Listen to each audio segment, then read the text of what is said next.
peace in the Middle East on a viable and robust basis. As we prepare to celebrate the 80th anniversary of the United Nations, it is high time to renew and to reiterate our commitments to the principles enshrined in the United Nations Charter. This conference is the time to prove that we are actors forging effective and inclusive multilateralism. Multilateralism which goes beyond our differences and allows us to come up with solutions to complex crises. I stand convinced that we will manage to garner the necessary consensus to achieve a viable solution, together with a realistic roadmap and the means for effective action. I thank you. Je remercie la ministre. I thank the Minister for Foreign Affairs of Andorra.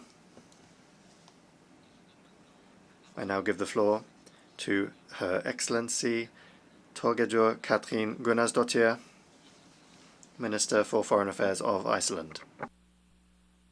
Distinguished co-chairs, dear colleagues, Iceland recognized the independence and sovereignty of the State of Palestine in 2011, being one of the first in Western Europe to do so.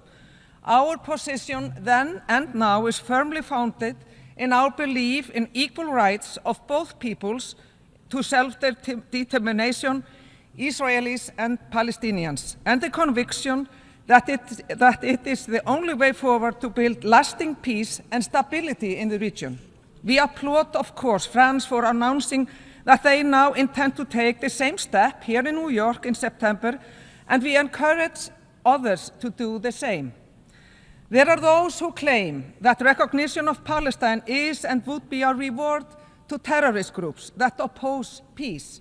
I say, however, that recognition is not a gift. It is a rightful affirmation of statehood necessary to enable meaningful negotiation between equals and to give effect to inalienable right of all peoples to self-determination. Mr. Chair, looking back in history, while the conflict which followed the vote in the UN back in 1947 caused great pain and suffering, it also gave rise to the State of Israel and came to represent the fulfilled right of the Jewish people to their own state and their right to self-determination. Incidentally, it fell to Iceland's first permanent representative to the United Nations, Mr. Thor Thors, to present the draft resolution on recommending the two states, one Jewish and one Arab, before the General Assembly. What has, however, been tragically unfulfilled ever since is the other half of the equation, an independent Arab state in Palestine, realizing the right of Palestinians to self-determination. Regrettably, the prospects to two states living side by side in peace and prosperity have diminished over the past decade, especially in the last 20 months, and there are those who want to take it off the table altogether. This distinguished audience cannot stand. As we gather here this week in New York, surely everyone present, as well as those absent, must realize that the situation in Gaza and in the West Bank has long since become unbearable, absolutely unbearable.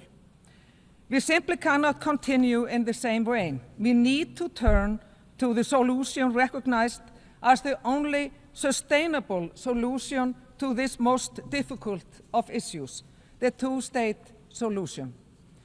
We must reaffirm that the people of Israel have the right to live in peace and security, free from terrorism, incitement, and free from hate. And equally, the Palestinian people also have the right to live in dignity, with sovereignty, on their own land, within internationally recognized borders, free from violence, oppression, and occupation. Mr. Chair, Iceland condemned in the strongest terms the heinous terrorist attack by Hamas on 7th of October 2023, and we continue to demand the immediate and unconditional release of all hostages. We furthermore agree with President Abbas's important statement in June that Hamas can have no role in the future governance of Gaza or other parts of Palestine. At the same time, we protest unequivocally the unacceptable civilian death toll in Israel's ongoing military campaign in Gaza, the destruction of civilian infrastructure, as well as the prolonged restriction on humanitarian access to Gaza. Israel's military campaign in Gaza is simply an affront to the concept of international law. We also condemn settler violence against Palestinians in the West Bank and reject outright the expansion by Israel of its illegal settlements in the West Bank.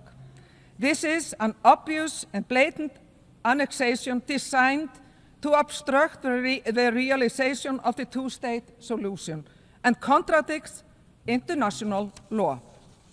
The advisory opinion of the International Court of Justice has given us a very clear compass.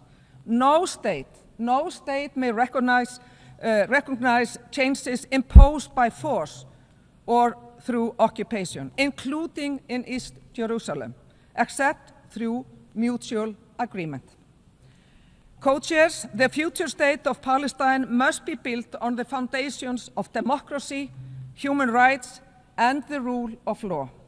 Political and institutional reform may be necessary, but with support from the international community, the state of Palestine can well succeed based on the foundation already erected by the Palestinian Authority and by international partners such as UNRWA. To reconfirm Iceland's continued engagement and support, I'm looking forward to signing a memorandum of understanding with Palestine, which enshrines Iceland's intention to support Palestinians and the strengthening of the Palestinian institutions. And in conclusion, to all the people, the innocent children, women, disabled people, older people, men and families, we say, we see your suffering in this horrific situation. We see your resilience and your right to peace.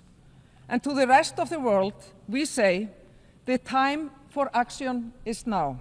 Not after more lives are lost, not after more walls go up. The time is right now. Thank you.